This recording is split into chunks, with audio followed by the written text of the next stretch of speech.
Cactus पौधा इतने गर्म और खुश्क सहरा के हालात में कैसे जिंदा रहता है और पाइन ट्री ठंडे पहाड़ी इलाकों में कैसे जिंदा रहता है। और ये जो वाटर चेस्टनट या लोटस प्लांट जैसे पौधे हैं, ये पानी पर कैसे तैरते हैं। आएं इस वीडियो में इसे समझने की कोशिश करते हैं। तो हमने एडाप्टेशन या वो खुसूसियात देखी थी जो जानदारों को अपने हैबिटेट में रहने में मदद देती हैं। हम पहले ही मछली, ऊंट और ज़राफ़े में वो एडाप्टेशंस देख चुके हैं।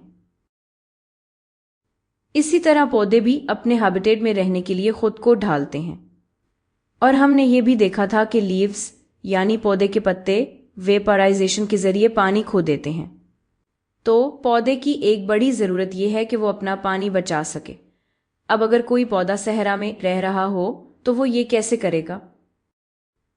आएं कैक्टस प्लांट को देखते हैं। अब कैक्टाई यानी कैक्टस प्लांट की जमा, इनमें ऐसी एडाप्टेशन होती हैं जो इन्हें सहरा में रहने में मदद देती हैं।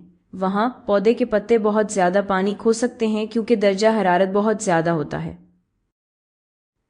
तो ये ऐसा होने से कैसे रोकता है।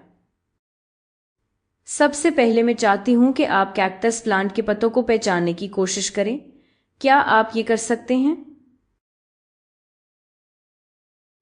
अगर आपने दरमियान में मौजूद मोटे सब्ज हिस्से को चुना है तो आप गलत हैं क्योंकि वो कैक्टस प्लांट का तना है।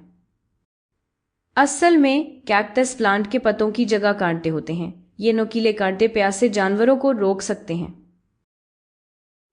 कि वो कैक्टस प्लांट को पानी के लिए ना खा लें। और चूंकि पौधे के पत्तों की जगह कांटे हैं, इसलिए वेपराइजेशन के जरिए कोई वाटर लॉस नहीं होता। इस तरह कैक्टस प्लांट अपना पानी बचा लेता है।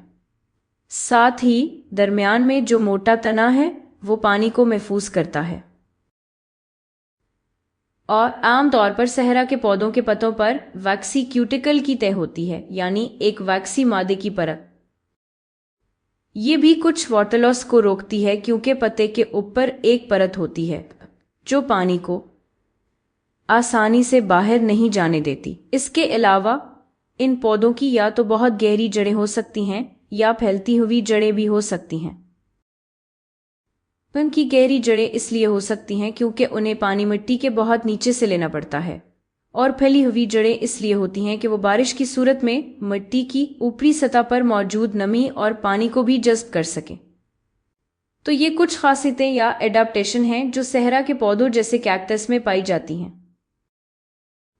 अब हम पाइन ट्री को देखते हैं। ये दरख्त आमतौर पर ठंडे पहाड़ी इलाकों में पाए जाते हैं, और अगर आप पत्तों को देखें तो ये सोई की तरह के पत्ते होते हैं, ताकि अगर बर्फ पड़े तो बर्फ पत्तों के ऊपर ना जम सके। पत्ते बर्फ को काट देते हैं और ज्यादातर बर्फ नीचे गिर जाती है।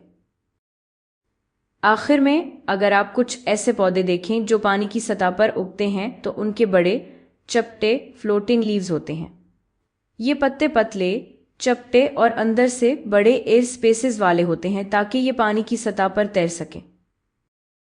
आप स्पंज का तस्वुर करें। स्पंज में भी यही एयर स्पेसेस होते हैं, ठीक है।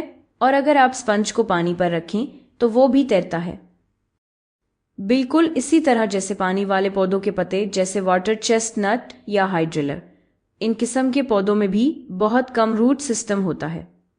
उनकी जड़ें छोटी होती हैं क्योंकि सिर्फ छोटी जड़ें ही काफ़ी हैं, और ये अपने ग़िज़ाई अज्जा इर्द गिर्द के पानी से अपने टिश्यूज़ के ज़रिए भी ले सकते हैं।